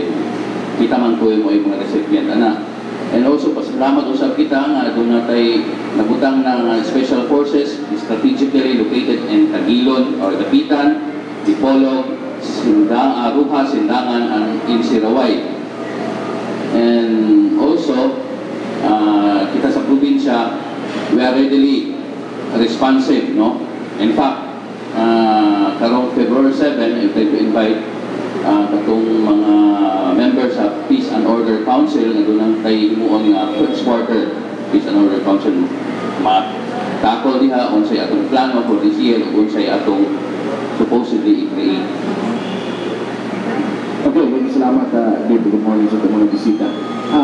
Una na pong pangutana, kung nalang ikusaon ng pangutana doon with regards to this geohazard map na ipagawa sa DNR. Kita man na ito ni ka-importante niya ng geohazard map para to give us awareness and para maka-create na daan ng mga moves how to prevent and minimize casualties on disasters, natural disasters. So, kung siya itong nahimo sa local government, I think ito pa sa the AFP and the PNP this geohazard map. To answer ang ipagawa sa geohazard map. Yes, sir? Oh, bakit kayo marami sutanggan? In fact, i-endorsa kay Mayor Boy Kanako, letter ng Governor Yeris, no? Diyan yang ibat-bat dito ang ito ng General Sarma, no? Yes, in fact, usa sa among appeal sa itong comprehensive plan is supposed to be this risk map of geohazard map, no? Dahil I think 2 weeks ago, this representation sponsored the resolution before the Sangguniang Pangilusod, requesting ang atong DSWD upang pamahinsan na musabit na dito sa number of families affected, even the name of the persons affected by our natural calamities, including also the areas in the city susceptible to this natural disaster. O kini amo kini i-collect, and this is now part of the updating of our comprehensive plan. Kung nga sa itong operation center, doon natin tayo mapa nitong dako, identifying as the fit ang areas sa Dipolog City susceptible to the different natural calamities. So gusto ko, kasama kita ng Governor Gebes na nag-provide siya kanato niya itong European letter bahin sa geohazard map. Nag-endorse ako sa Mayor Evelyn Oy. Very kanato kay si Mayor Evelyn Oy sa concern na ang Dipolog City will be prepared no, for any natural calamities and man-made emergencies. Actually, thank you, no? Natakot doon na masalamatan sa kami sa response ni Consielo Ruiz. In fact, kinahanglan yun. Kato siya not only doon nagipadula si Governor Yeris, si Chairman sa atong disaster, Provincial Disaster Risk Reduction Management Council, but also tanan itong munisipyo, sir, na sila provide sila kay during our last joint Provincial Disaster Meeting with the PPOC and PDC, nag-provide man mi og mga geohazard katong material, no, for every municipalities. So for sure, geohazard map, in fact, diha sa atong spacious space sa Capitol, doon na dako kay mapa, no, showing dito tanan not Zamboanga Peninsula but Zamboanga del Norte yun. Asa kay mga threat areas like landslide, kanang sa coastal, which is kanang posible sa mga storm surge or kanang pagtaas sa dagat, landslide, and kanang area sa flooding. So makita nato na, and hopefully every now and then we try to improve everything para ang readiness sa atong probinsya as well as sa mga munisipyo na lakip sa atong council mo improve for the safety of the people in Zamboanga. About the geohazard map, kay kami po ditagaan sa Ligan. Pero na-notice na mo na hindi ba maayo ang nagisapit sa DNR. So, we passed a resolution requesting for an upgrading. Kano sa ako nang mo ng geohazard map, is it still really updated? So, muna doon ay mga angayan nga mga detalye ba kung ilang i-project sa ilang geohazard map para for the proper guidance of the local government units. Okay, for the Pitan City, geohazard map? Ayan. Sir, mayo kayo na-brought out ni mo to. Naamo na na-discuss to, kanang katong ipasihan to is katong matong geohazard map from katong sa latest, no? Mausog naman yun na siya kay labi na ang rainfall, ang gidaghanon, ang quantity, nausog na po. So karon ang office na concern, nag-gather na po ng data through pag-asa kay nausog naman ang rainfall, ang quantity. So more realistic na po, wala pa sila to come up, but hopefully they will provide us the latest and more reliable geohazard map. Okay, thank you so much, Engineer Dennis Tenorio. For the Pitan City, before going to Mr. Berto Vincent. Of course, the city government is also appreciative of the effort of the provincial governor, Rolando Nieves, in coming up with an urgent call to take action on the different hazards that may beset the local governments in Zamboanga del Norte, and that includes the Pitan City. Well, just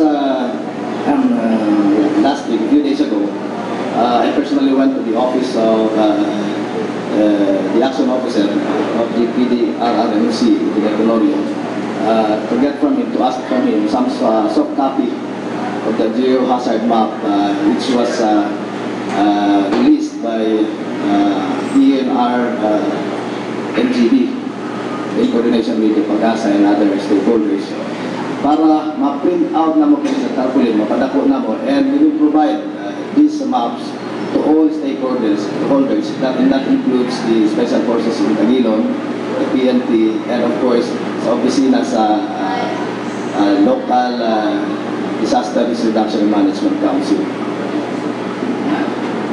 So, kaning tanan, atuhan yung gihimo aron to better prepare for any at-hours incidents that involves the natural calamity.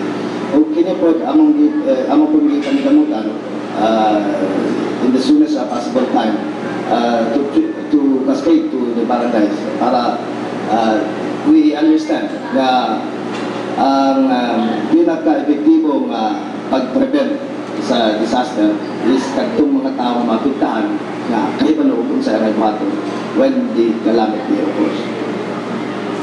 Thank you so much. Alang sa Dipolog City, Mr. Roberto Pinsoy, nakahibalo na ba ang mga katawhan rin na disseminate ba din yung information by na ning geohazard map gikan sa Mines and Geosciences Bureau sa DNR? As far as the geohazard for specific barangays is concerned, I think the information is with the CDRRMC and as well as the CPOC. So as of now, it has not reached my office yet. But as mentioned earlier by Honorable Councilor Cyril Ruiz, they have already the components. So it has to be cascaded to our office, and then we will also cascade it down to the barangay levels as specified in the geohazard map survey. Thank you so much. We have 20 minutes.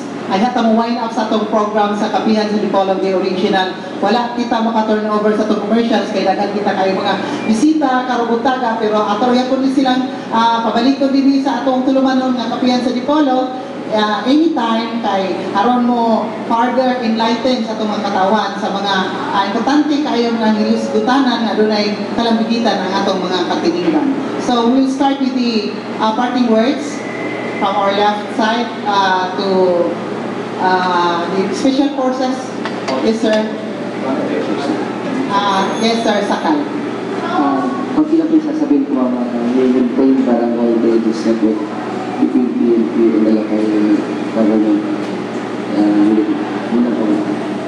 Thank you so much, and magpasalamat kami nga naamo diri nga really kaipot mo tabang sa atong mga katawan diri. From the City Government of Iligan, bago na ba yung taong nangigo sa kalamidad, so ato ang kalipay nga kauban nato diri si Konsihal Chunelo Ruiz. Thank you so much, sir. Thank you, Ma'am Edith. In behalf of the people of Iligan, and ably headed by our Mayor Lawrence Cruz, assisted by our Vice Mayor Henry D, and my colleagues in the Sangguniang Palunsod, and also by our Honorable Congressman Vicente Bartolmonte.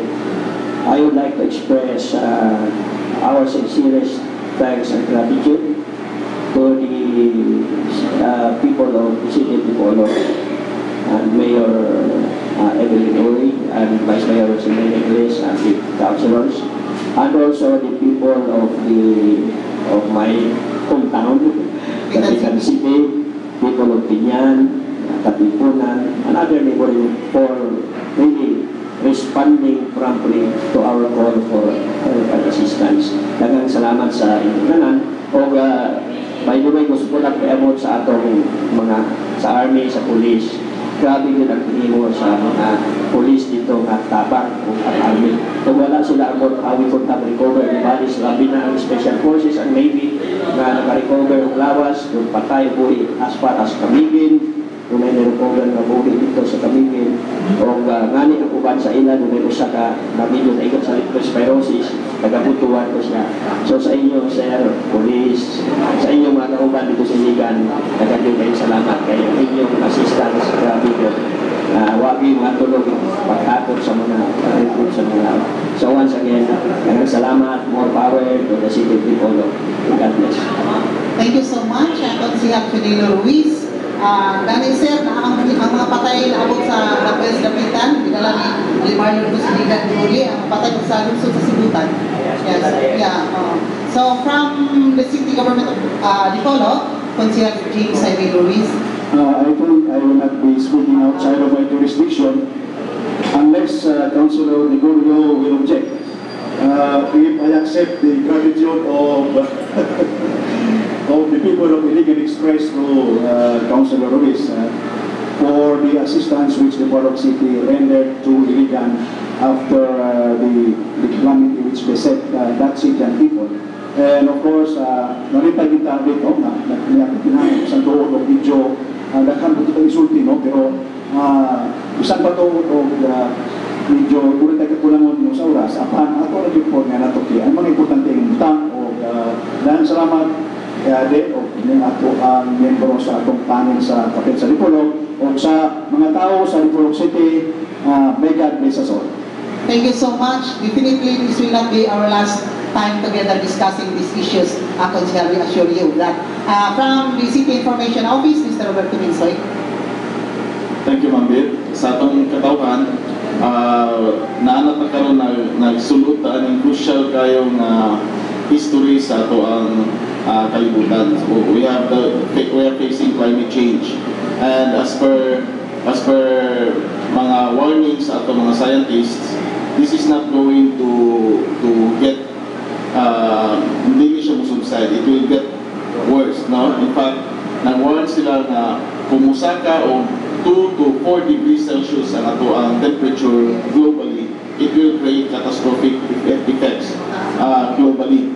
Mataas ang sea level, and then malanay ang mga ice dito sa North and South Pole, and it will trigger more severe storms and weather changes. So muna there's a more urgent call for us to converge together, and this is what we are doing now in our province and our respective local government units.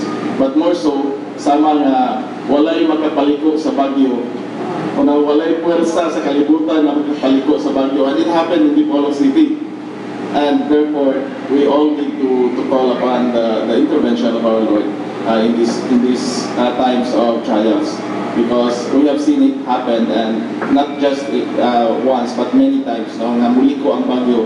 So there are forces beyond our grasp which we can call upon.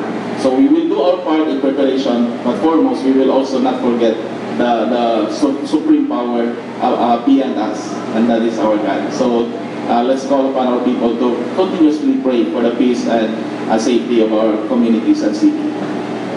Thank you so much. For the Chief of Police of Dipolog City, Police Superintendent Joven Falcon.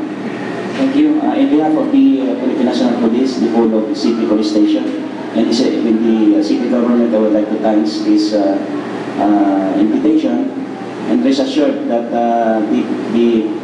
our full support to the programs of city government. Thank you. Thank you so much. From the city of Dapitan, from the city of Dipolog to the city of Dapitan, Police Superintendent Glenn Dulawan. Maraming salamat sa pag-imbita sa amin. No? As much as we need you sa lahat ng endeavors din sa man-made man o natural, nandyan palagi yung police sa Dapitan. Isang tawag lang yan. Maraming salamat. Isang tawag lang. Thank you so much. From the City Government of Dapitan, Mr. Alimarlo Dagpin. Salamat kita sa kanan sa pagdumala ng programa. Kami na a very good discussion group. This time talking about man-made calamities. And with the present discussion, I think it opens another equally important topic to discuss for the next program for next week.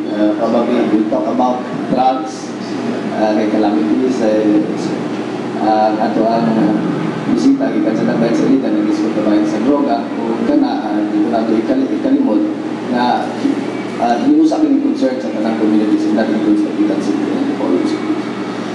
Dayon nagpasalamat kita na ngayon na full force yun, well represented ang ato programa diyan sa Dipolog.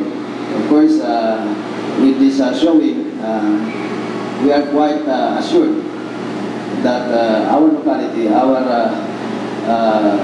place is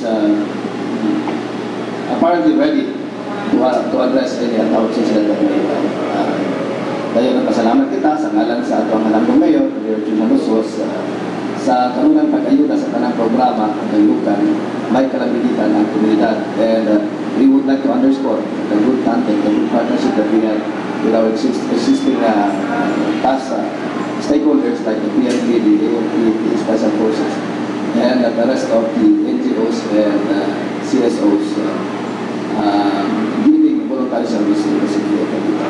So, sa ngalan sa City Government of Cavite, maraming salamat. May punto na sa Thank you so much, Mr. Alimar Ludagbin. We will now go to the Provincial Command of the Philippine National Police under the leadership of Colonel Ulpiano Lopez. We have with us here Colonel Gideon D. Thank you so much, sir, for coming. Thank you, Madam. Isa pong malaking karangalan para sa Provincial Police Office na maging kabahagi ng programang ito para sa serbisyo publiko. At nais lamang pong iparating ng ating buting Provincial Director na ang usapin ho, ang concern na problema sa seguridad at kaligtasan na hindi lang po usapin o concern ng local government, ng PNP at ng AFP, kundi ay hindi po ito magiging matagumpay ang mga programa at inisyatibang ito kung wala pong partisipasyon ang bawat pamayanan, pamilya at individual na concern po rito sa safety at saka sa security ng ating kapaligiran. Maraming salamat po. Thank you so much. Very well said, Colonel Gideon D. Thank you so much for coming also, Technical Sergeant Primo Ancheta of the Special Forces. Yes, sir. Good morning. Thank you, ma'am. In behalf of my team leader, First Lieutenant Pangula,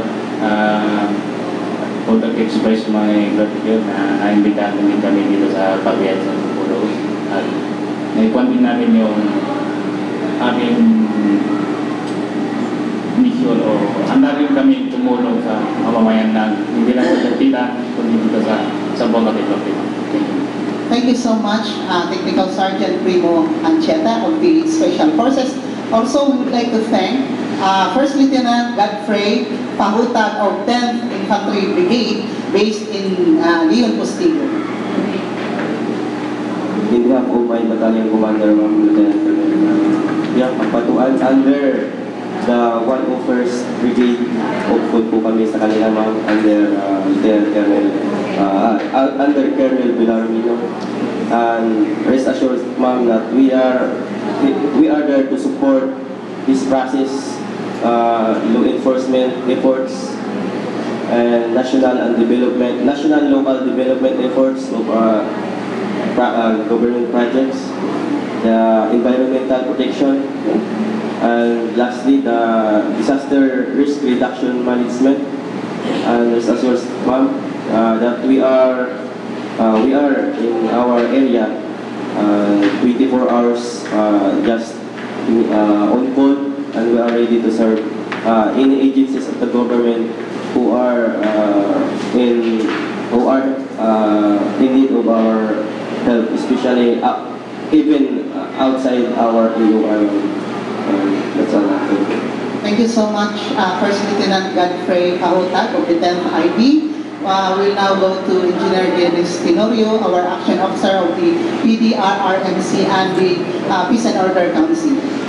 In behalf of the Chairman of the PDRRMC, Governor Riegas, thankful because we're gathered here this morning so that the people of Dipolog, Kapitan, and Zamboanga del Norte na ang gobyerno, the province of Zamboanga del Norte, and the twin cities of Kapitan and the municipalities also are joining and doon ay proyekto para sa safety sa atong mga taong residents galing Zamboanga del Norte. So, thank you to all of us and God bless.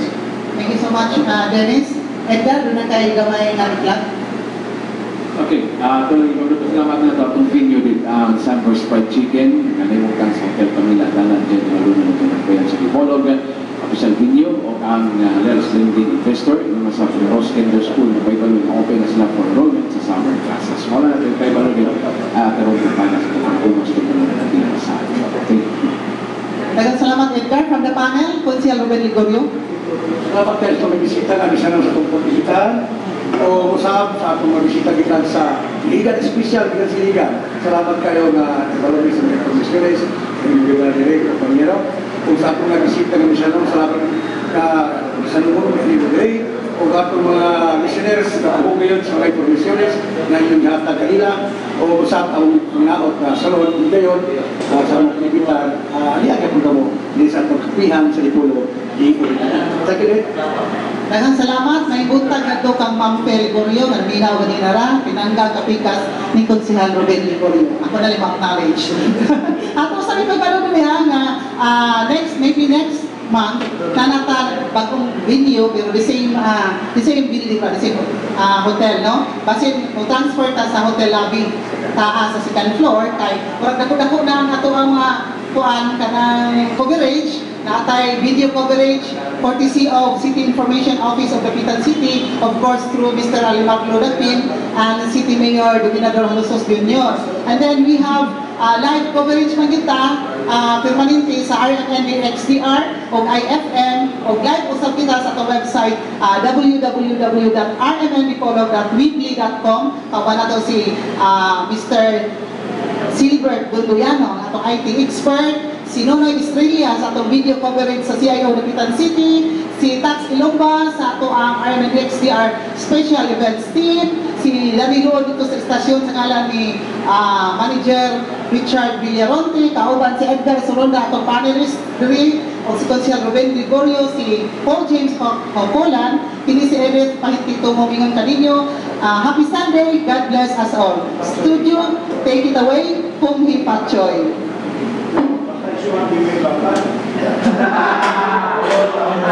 Ay bagong brother Pierce sila siya. Ay bagong brother Pierce. Hindi. Bagong brother.